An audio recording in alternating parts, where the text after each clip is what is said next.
সফলতা চায় না এমন মানুষ খুঁজে পাওয়া কঠিন, কিন্তু সত্যিকারের সফলতা কি? শুধু অর্থ সম্পদ, নাকি এর বাইরে কিছু আছে? ইসলাম আমাদের শেখায় সফলতা কেবল দুনিয়া নয়, বরং আখিরাতেও হতে হবে।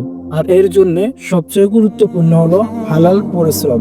আল্লাহ বলেন, আর মানুষ যা চেষ্টা করে তাই তার জন্য রয়েছে।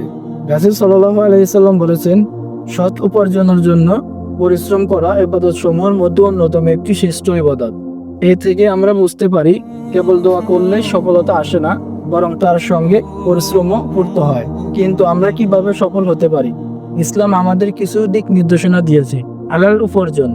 রাসূল সাল্লাল্লাহু আলাইহি সাল্লাম বলেছেন, হালাল উপার্জন করা ফরজ ইবাদতের পরে সবচেয়ে গুরুত্বপূর্ণ কাজ।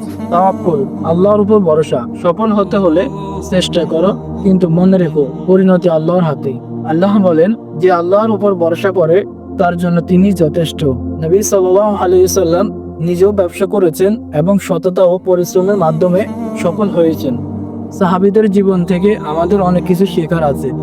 উদাহরণস্বরূপ আব্দুর রহমান ইবনে আউফ রাদিয়াল্লাহু তাআলা আনহু, তিনি মদিনায় আসার পর সম্পূর্ণ নিঃস্ব ছিলেন। কঠোর পরিশ্রম, সততা ও আল্লাহর রহমতে তিনি ইসলামের অন্যতম ধনী ব্যক্তি হয়ে ওঠেন এবং তার ধন সম্পদের বিশাল অংশ দান করে দেন। কিন্তু প্রকৃত সফলতা কি? কেবল অর্থ সম্পদ?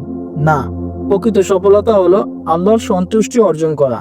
কোরআনে বলা হয়েছে, হে আমাদের রব, আমাদেরকে দুনিয়ার কল্যাণ দান করুন এবং আখিরাতেরও কল্যাণ দান করুন। সূরা বাকারা আয়াত 201।